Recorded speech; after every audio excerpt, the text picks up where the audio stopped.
Better than Steph Curry? That's not all he said. We got LaVar Ball in the zone. I'm in my zone.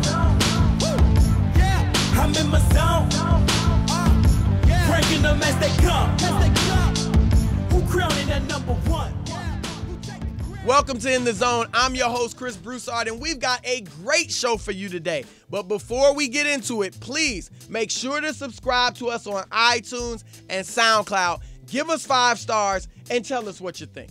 All right, we got LaVar Ball in the studio today. He is the father of Lonzo Ball, and at least according to him, a couple of other young prodigies. So we're going to do something a little different today and start off with our interview before we get to the monologue.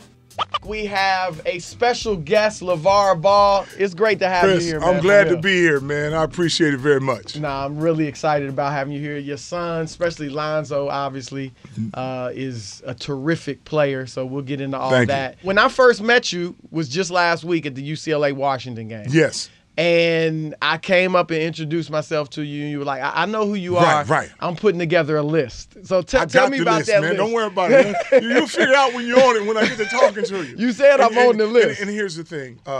When you say something negative, my ears stand up. But I understand your job, and I understand my job. And I'm not like, oh, I don't like this guy, I don't like that guy. But if anybody says anything negative, you're going to respond in a different way where you just get touched. But it's not about that. Yeah. And even shaking and talking to you, it's sometimes people go into things with a preconceived notion already. And when you hear certain people and you get to talk to them for a while, then it kind of changes, which is fine. Yeah. Because a lot of people, you got to go on the outside on the first take of how you see something. You already judgment like, oh, he out there. Until you find out that's really how I am. Yep. And like I was telling people, you say I'm talking all about my son. I've been talking about my son since he's been a baby. I go to parties and be like, man, you want to play against the best 10-year-old in the world? He in the backyard. People laugh like, no, he's not. No, for real, he is. And now that you catch my boys doing all this stuff on tape and on film, now it's like, oh, he bragging. But even back in the days when I had 5 boys and 2 girls in our family. Now, when you grow up in the hood and your dad's friends come up from LA, South Central, LA, okay. That don't really give me no credibility or nothing like that. You are wherever you from. If you turn into somebody, then it's big time. But if you talk about any hoods, that's where all your alpha dogs come from. But let's say this. When my dad would have his friends come over and he would say, oh, man, watch my LaVar, he can dance, or he can run, he can jump. You perform for your pops, man. It is the same thing, just on a higher standard right now. So you feel like that motivated you when your dad did that. So that motivates that's how we brought up in the hood. It's just performing, man. My son could do this, my son could do that. It ain't got nothing against nobody. A lot of people have said, including me, that like when you said LaVar's or Lonzo's going to be better than Steph Curry, or is better than Steph Curry right now. That put, man, when he goes into the league, he's going to have a target on his back. What do you think about that? What do you feel about that? Like I told people, I want that target on his back. He had it all his life. And everybody's like, oh, you're going to put an X on his back. Yeah. And that's when I told him, put 2 more so we can have tic-tac-toe. Now, the X is on the back. Here's the thing, coming from South Central, this is an X on your back when you don't have that guy's money or you done beat up his brother or something. And they put an X on you in them streets. An X on my son's back on a basketball court, goddamn, X the hell out of that boy.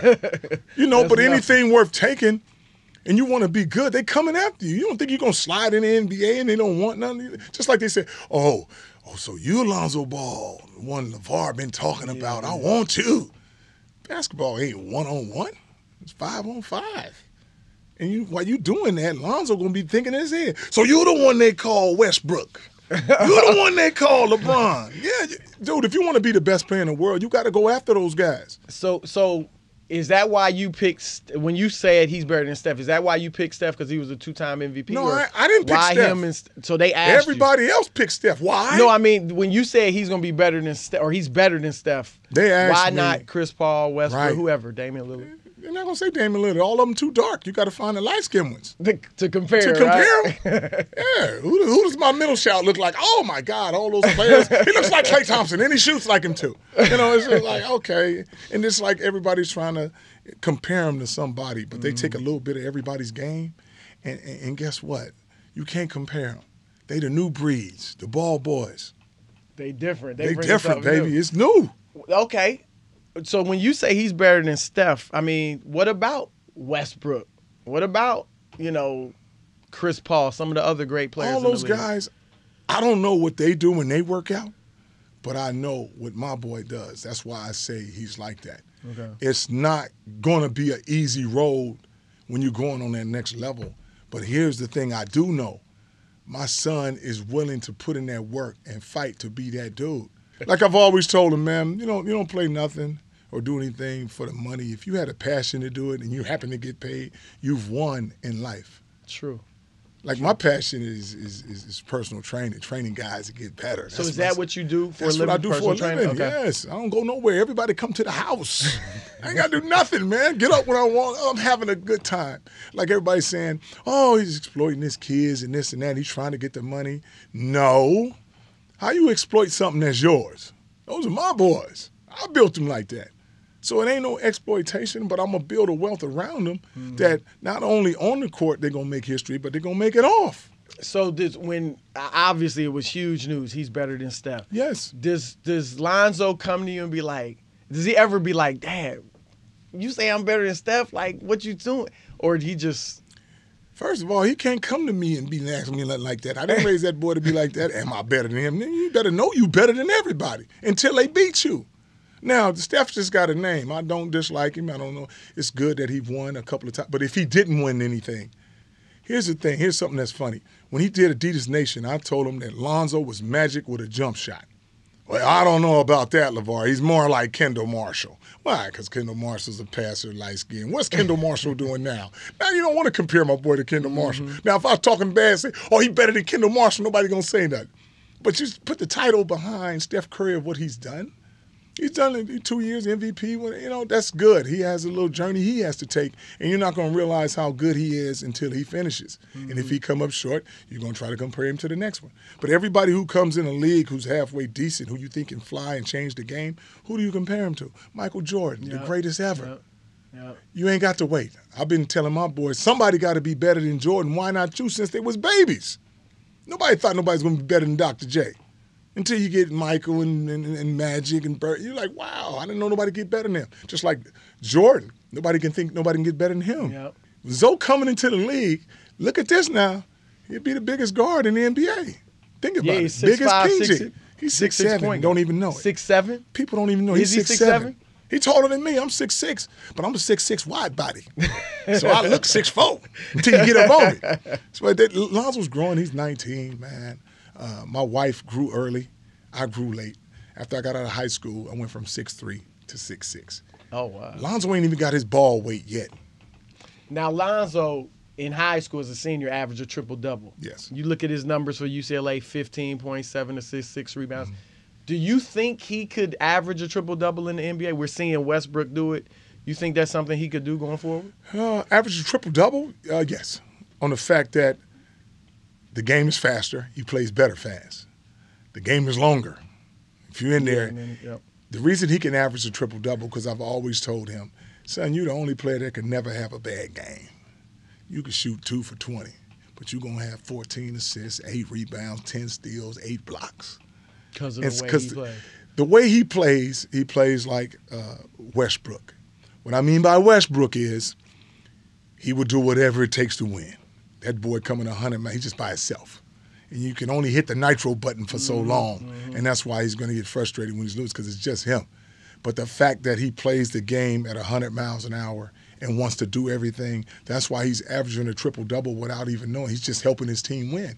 And that's why I think Lonzo can possibly do that, on the fact that he's been brought up to do everything it takes to win. He just want to gobble up those W's and get those championships. Well, because you look at most top point guards today, they score first. Yes. Lonzo is not like that. He's like, you compared him to Magic. That's Right. what he plays like. How did you develop that in him, or how did he get that in today's era? Well, he's been doing that for us since he's been a baby. I've always had him on these raggedy teams to get him ready on purpose since he was a baby. All these guys that were athletic and good, and they said, LaVar, we want to play on your team, man. We better than all those players you have. You look at our high school, Lonzo went undefeated with the 2-guard being his little brother who's 5'6", 120. Lonzo makes everybody else around him better. No question. Better. So you've said you want him to go to the Lakers. If he's on the Lakers next year, how good are they? Man, the Lakers would be superb, man, because Lonzo will uplift them. Yeah, I would have to say playoffs the first year. Because what would happen is, with the team that they have, Lonzo could let D'Angelo go right back to his 2 spot, which is scoring the ball, what he did for Mount Verde and for Ohio. He wasn't a designated point guard. He throw some nice passes. There wasn't no pressure on him to run no team. Just do what you do, and you good. Then he'll change Brandon Ingram into a slasher where that boy can get on that wing and that ball at you early. You just playing one-on-one. I feel like Lonzo is the only one in the draft that can pretty much run what Luke Walton wants to do. Okay. And that's why I think it's a perfect fit. And I like the fact that Magic has just gotten there. Usually I'm a lucky guy. Everything kind of lines up for me, I think. As far as having a beautiful wife, 3 boys that can ball. They're not triplets. They all can get down. You know what I'm saying? When you said speak it, I think when you commented I'm on speaking Steph, into existence. Yes. What do you mean by that? If I keep talking about it, man, after a while I'll tell you something about my wife when I met her. I never knew her name. I seen her walking down the hallway. I said, girl, I don't know what me and you going to do, but we going to do something together. And they come up and been married. I didn't even know her. I transferred in from Washington State and came to Cal State LA. I said, that girl pretty, tall too. Oh, yeah, I got to go holler at her. But here's the thing. I plant the seed. You're going to think about it. Whether it be positive or negative, you still thinking about it. So I keep saying, oh, he's going to be a Laker. I said he's going to be a Laker when he's little. I said, man, you're going to take Magic's spot, man. And it's just so funny how things get to lining up. And then all of a sudden, when it happens, you be like, man, you clairvoyant. Nah, man, I just talking into existence, man. Because this is what I feel, that whatever you want to do, I think you can do it. Just like Nike say, just do it. And Under Armour, protect his house. For Big Baller Brand, our word is built for this. Are you built for this? You can go so far, and then it starts getting hard, and then it's easy to say, you know what, I don't want to do this, man. Now, Lonzo, from what I've seen, and I've never met him, but he comes off as very humble, quiet. I don't know if he's quiet, but, he comes off kind of like that. And obviously, you're a much different personality. Are your personalities really that different? Like, how is he like that? Well, you just have to get him in the right scenario. You get him in PlayStation playing with his brothers, and you see me all in him. I told you I can't be beat. I'm the baddest sucker on 2 feet. Oh, you out of here. He talk just like me. I tell him, ain't but 2 people badder than me, and I'm both of them. So it's like you get him in the right situation, which I call him camouflage on the fact that he plays hard as heck. But since his skin ain't dark, you don't feel he going grimy like, doggy dog. He don't look menacing. His ears pop out. His eyes is light. He's like a pretty boy. So you don't think he going to come like that. So what they label him with? Oh, he cool. He from the West Coast. Oh, Lonzo. I think every player that plays basketball, they play hard. It doesn't matter what coast you come from. Because Lonzo is trying to block your shot, beat your stuff up, dunk on you just as hard as the next guy. You kind of remind me, and I obviously say this with all due respect, like a Muhammad Ali. The way he talked when he was Cassius Clay, you know what I mean? Well, and was he a hero? I'm sure he was a hero. He's everybody's you know hero. What? I liked him doing his thing where he could call it in the rain. He was just fancy and did the things his way. I love the fact that everybody says, oh, LaVar talks too much. LaVar's doing this. You worried about what I'm saying? I can't get a foul. I can't foul nobody. I'm not out there shooting. I'm not doing nothing on that court. You worried about what I'm saying? Who cares? But it's good because how you fill stadiums and you get curiosity of what's going on. I understand 50% of the people probably going to be like, LaVar's cool. And the other 50% going to be like, man, I hate that MF, man. I mean, it's just too cocky for me, man. You ought to be a little more humble. No, you be humble because you got things to do. Just like certain people say, well, LaVar has to be careful of what he's saying. No, you have to be careful if you work for somebody. I ain't got nothing to lose. I can say what I want. I do my own thing.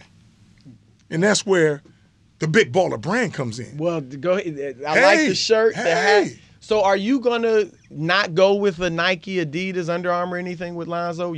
Those guys can co-brand. And just like some people get mad, say, why are you comparing your brand to Jordan?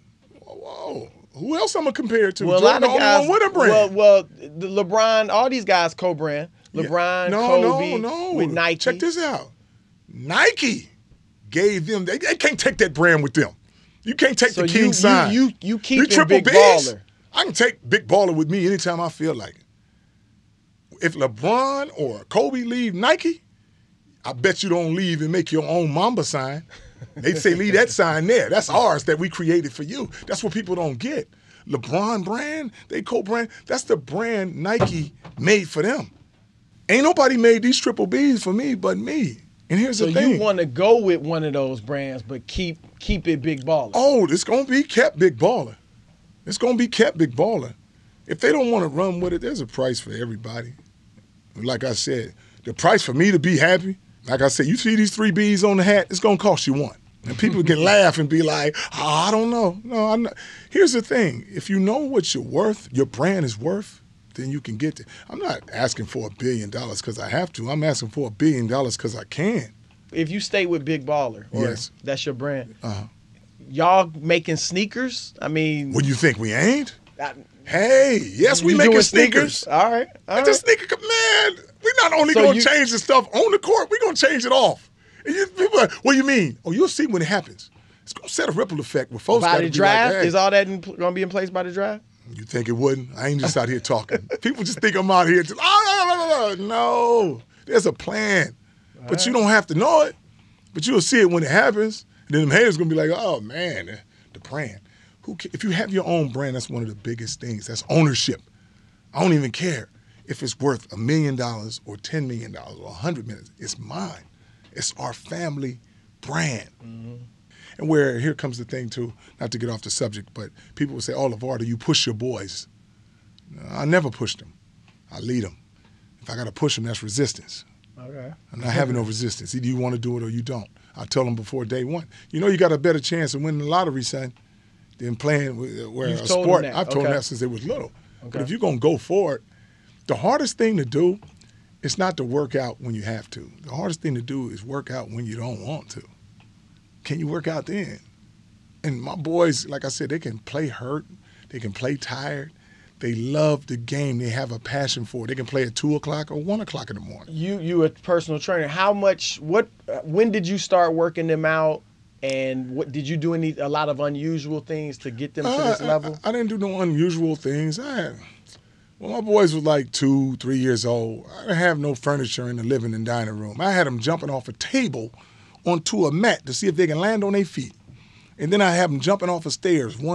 A stair here, whoever get the highest and jump. I had like the ghetto Olympics, you know. And it was fun to them where I would say who could hang on the bar the longest.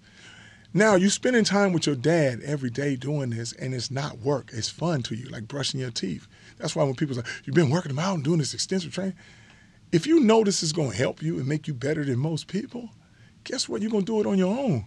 I'm going to be there to sit there and guide you and watch you. Now, when I'm watching my boys do pull-ups, as you can tell how I am, I can get them hyped up. I'll be like, man, you going to let Jello do more than you, so? Oh, he can't do more than me. Mel, I'll do more than both of y'all. Then he fall. I told you couldn't beat him. Oh, let's do the next one. So you're spending time with each other. It's a family thing. Mm-hmm. So it's not like, oh, dang, we got to go run the hills again. We got to shoot. But it's so fun trying to say, I got more victories than you. I got more. And guess what? After it's all said and done, time to eat, boys. Let's go in here and talk. Then people in there bragging, I'll beat him tomorrow, though. And it gets fun. We were talking earlier when you first came in about your boys grew up in Chino Hills? Yes. That's a nice Yes, they're suburb. born and raised in Chino Hills. You from the hood in South Central. Yes. How did you get, or do they have that toughness? You know, you always want your kids to have that you know what? toughness. I used to take them down there to L.A. South Central. I can tell you about it. I don't need you to live in it, but I can tell you about it so you can understand where my boys have understand to deal with. My wife is Caucasian, I'm black, so you can deal with both sides. Mm-hmm. Nobody don't know where you at. They say, man, is he black? Is he white? Mm-hmm. But Lonzo can hang with the 4.0 student. So they're in the good class. students. Yes. Okay. They can talk and mingle with somebody who's introverted and real quiet, and they can hang with the toughest, baddest athlete and be comfortable on both ways. Like when I used to take them to the hood, they'd see guys like laying under trees and stuff, and I taught my boys, when I used to let them lay under trees, we was taking a nap in the hills. We didn't have to be out there. Like, it's sunny out here in the tree in the shade. It's beautiful. So they saw the same thing and thought it was, I was like, nah, those guys don't have nowhere to live, son. That's why they under that tree. Whoa. You can't just take off your jersey and throw it to the side. They're going to steal it. It's going to be gone. You go to Chino Hills, you leave it down there, they call you. You know, you got your phone and your basket and everything's down here. You can come get it or stay there for 2 or 3 days. You be like, I'll pick it up next week and still be there. Ain't the same down there in the hood. So I tell them these things and don't take things for granted. They saw some guy one time, some kids was playing basketball in the middle of the street, and all they had a goal holding it with their hand. And they just moving it to the side when the cars go by. And I'm like, Lonzo, how could you not be the best? If you got lights in the backyard, shooting machines, you can go out there and shoot anytime you want. These guys is making it time to shoot. And like I was telling them, the players that got that edge to them, people talk about the pressure. You're going to put pressure on a kid, which is normal when he has all this talent. Let's say I got a family and we stay in the hood and there's 10 of us in an apartment. Mm-hmm. You give me $10,000 now, I'm gone. So I'm going to take that money and run with it and be like, thank you. Yeah. If you don't need nothing, it's up to you to get that good. You got to push yourself. So whatever people say around you ain't got nothing to do with what you're doing. You see all 3 of them in the NBA. I see all 3 of them in the NBA. All 3 of them. Do you think LaMelo? LiAngelo. Oh, LiAngelo. Jello. We just call him Jello. Yeah. You think he's one and done? No, I don't think he's one and done. Okay. I know he's one and done. All my boys are one and done. All one and done. You don't think they're going to chase Lonzo? If Lonzo could do it in 1 year, God dang it, Daddy, I can do the same thing. I'll do the same thing, but my way. Their thing is to get to the league as quick as possible, not for the money, for the competition. They love it. And if you want to be the best player, you got to get on that stage. It's a lot of, nowadays we seeing a lot of, like LeBron's son, LeBron Jr., who's playing great. Obviously the Currys. You're seeing NBA players whose sons are coming up and looking like they're going to be NBA players. Well, what do you think of that? Here's the thing. You got to play the odds and the percentages.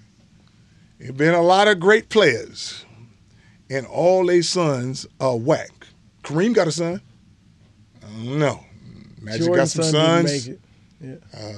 Jordan got sons. You know, Shaq got sons. His son's pretty good, too. His son is all right. Got to play with his back to the basket, but no, because people expect him to be as powerful as Shaq. And he's skilled. Shaq was skilled. But Shaq don't want to put that pressure on him by saying you're just a player like me. I want you to be able to shoot, dribble, shoot free throws. So you don't have that pressure of trying to live up to your dads. The monsters in the NBA, their dads wasn't that good. They were okay. They was players.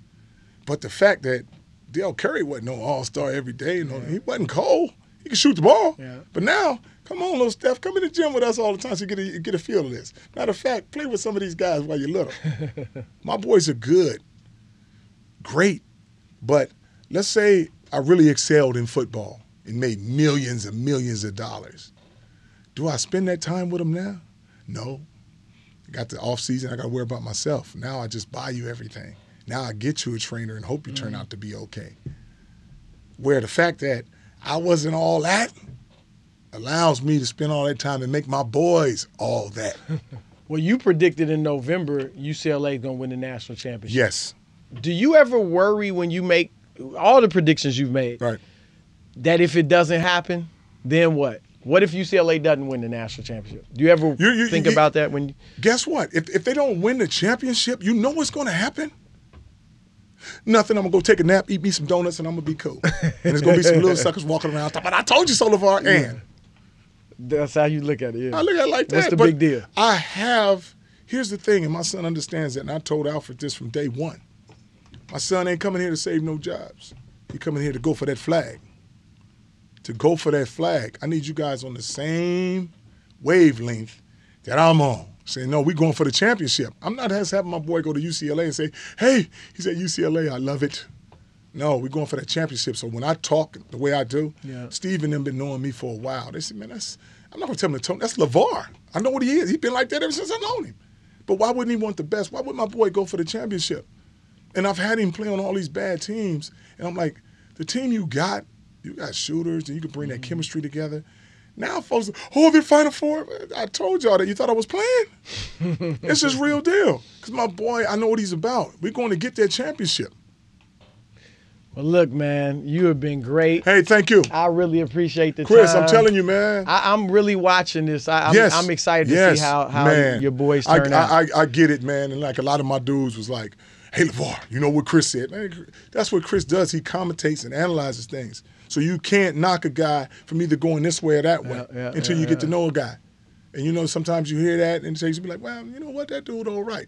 Because what they do is they look at me and they say, wow, he big, he bald-headed, he look crazy, he ready to tear something up. But when I'm taking pictures with kids, they think it's like, oh, he trying to make some money. No. I love them folks. You can come up and I got time, I'm going to take a photo with you. It's no big deal. And they expect something totally different coming from me. That's right. You know. That's right. Yeah. Well, it's all love, my man. Hey, man, I appreciate it. All right, let's take a break so I can tell you about the Undisputed podcast. It's a daily podcast featuring my friends Skip Bayless and Shannon Sharp debating the hottest topics in sports, hosted by the wonderful Joy Taylor.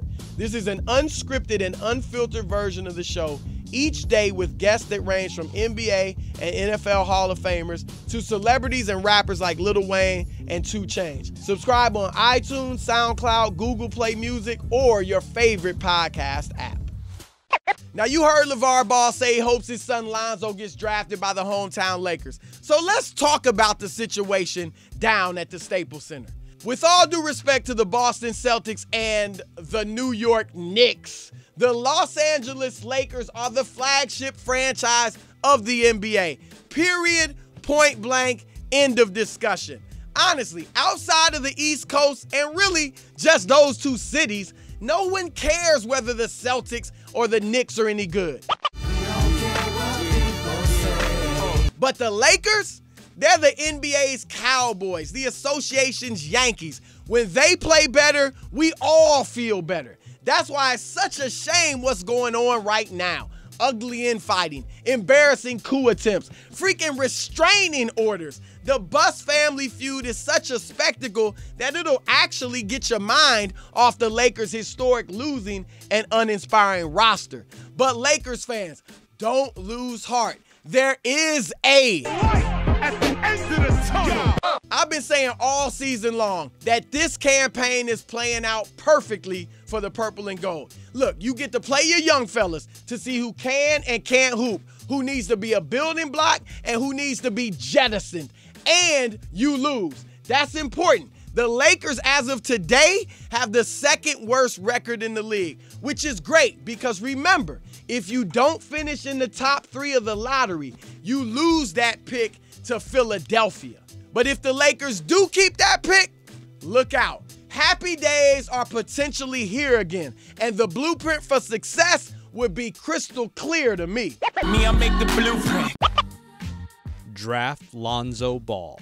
While the upcoming NBA draft is full of talented players, there's only one that I'm certain could turn around the Lakers. And I'm not just saying this because his dad was here. I really love this dude's game. That is Lonzo Ball, the freshman point guard from UCLA. I know his dad is hyped him beyond belief. Look, he's gone way, way too far. All right, I get it. But it's not without good reason. I'm more certain of Ball than I've been of any draft pick since Karl Anthony Towns. Ball will be a star and maybe even more. What I like about him is that all he cares about is winning, and it shows on the court. It's evident by the way he plays that he doesn't care about shot attempts and points. His unselfish play is contagious, and it makes his teammates better. Here's how unselfish he is. As a senior in high school, he led Chino Hills in California to an undefeated record and the national title, all without leading the team in scoring. Who does that? He's leading UCLA in a similar way, leading them to a top ranking, leading them to a high seeding, once again without leading the club in scoring. Put him on the Lakers and he will bring their talented yet disjointed parts Brandon Ingram, Julius Randle, Larry Nance Jr., Jordan Clarkson, and yes, D'Angelo Russell together. Like LaVar said, I simply move Russell to shooting guard. If that doesn't work, move him to the bench. If that doesn't work, send him packing. Look, I'm not down on D'Angelo. I think he can be a pretty good player, but I'm not letting him stop me from drafting Ball. Ball is a longer, 6'6", jump shot having version of Jason Kidd. Believe me, he is the truth. Get him, and the Lakers are undoubtedly on their way. Sign Paul George. Don't trade for him. One of the worst kept secrets in the league is that George, a native of SoCal, wants to play for the Lakers. This, by the way, is a feather in the cap of newly named president Magic Johnson. Had you ever heard of George's intense desire to play for the Lakers before Magic took over? It's no coincidence that it's come out now. Whatever else he does going forward, Magic has definitely returned the level of prestige to this franchise. Abracadabra, Magic Johnson. Anyway, George will be a free agent in 2018. And if the Indiana Pacers can't get him to commit to re-sign long-term, they may have to try and trade him. But if you know George is willing and perhaps even committed to signing with the Lakers as a free agent, why give up an asset for him? Unless, of course, you can attach one of those hideous contracts from Timothy Mozgov or Luol Deng to the deal. Ball, George, and Brandon Ingram. Not a bad trio, but the Lakers should be thinking even bigger. Go after Russell Westbrook. Look, Westbrook has proven that he's loyal to Oklahoma City and that he's no ring chaser. So maybe he's all in with the Thunder for the rest of his career.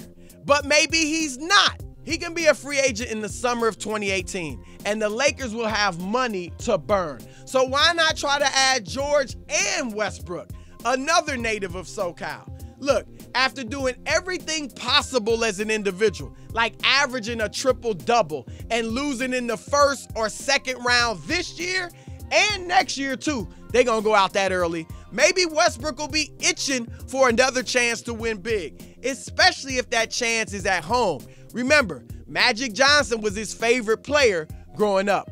And yes, I do believe the ball-dominant Westbrook could play with Lonzo Ball. A few years ago, remember, when the Thunder had James Harden coming off the bench, Westbrook used to play off the ball when Harden was on the floor. I know that seems like eons ago, and that Westbrook is a much different player today. But with his improved mid-range jumper, he could certainly excel at the two-guard spot. And with his work ethic, I believe his three-point shooting will just continue to improve. I know it's nothing to brag about, but he is shooting a career-high 34% from Trey this season. Can you imagine the speedy Westbrook teaming up with Lonzo Ball in transition? Ball is that rare point guard who loves advancing the ball with the pass rather than the dribble. It would be dynamic. Showtime all over again. So that would be my plan, Lakers fans. Just 3 simple points. Easier said than done, I know, but it's also not that far-fetched. With a bit of luck, better yet, a stroke of magic, the Lakers could return to relevance faster than LaVar Ball can piss off Charles Barkley. And if you don't know, now you know. That's it for this week's show. Please remember to subscribe to us on iTunes and SoundCloud. Give us 5 stars and leave a nice comment. Make sure you also catch me live on my nationally syndicated radio show along with my co-host Brian Noe on Fox Sports Radio every Saturday, 8 to 11 p.m. Eastern. We'll be reacting to live games and covering all of the major stories in sports. See you next week. Peace. I'm in my zone.